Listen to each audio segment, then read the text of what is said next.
Brought to you by Techno Camon 30 series.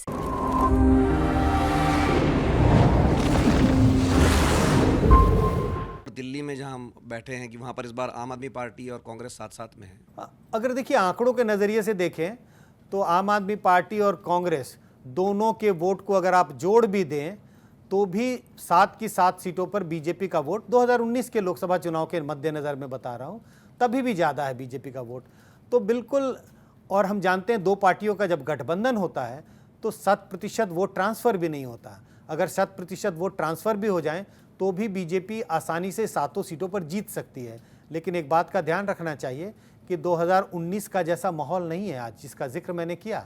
ये 2019 का चुनाव नहीं है। मुझे लग रहा है कई राज्यों में और कई जगहों पर तो जनता चुनाव लड़ रही है। विपक्ष बिल्कुल धाराशायी था, उसे उम्मीद भी नहीं थी कि कुछ इन चुनाव में कुछ कंटेस्ट भी है।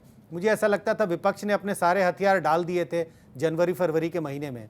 लेकिन जैसे ही जनता को, जो कहते हैं जैसे जैसे सेना को जब उन्होंने देखा, जो फुट सोल्जर्स है उनको लड़ाई लड़ते देखा, तो ये जो बड़े जो नेता थे उन्होंने बाद में हथियार उठाए हैं। तो माहौल कुछ बदला है और उस बदलते माहौल में बीजेपी को कुछ नुकसान दिल्ली में भी होगा।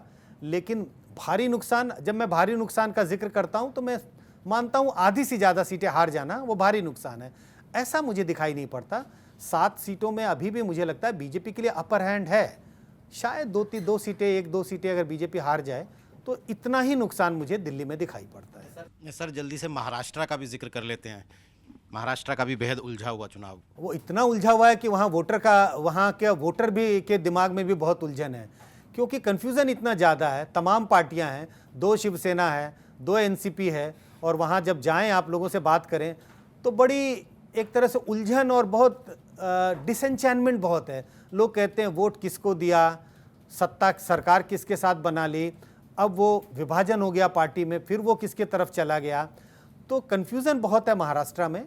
लेकिन कुल मिला के मुझे महाराष्ट्र में ऐसा लग रहा है कि सहानुभूति शरद पवार और उद्धव ठाकरे के पक्ष में है। लेकिन जो उनका जो दूसरा धड़ा है उनके पास एडवांटेज है, उनके पास सिंबल था पार्टी का।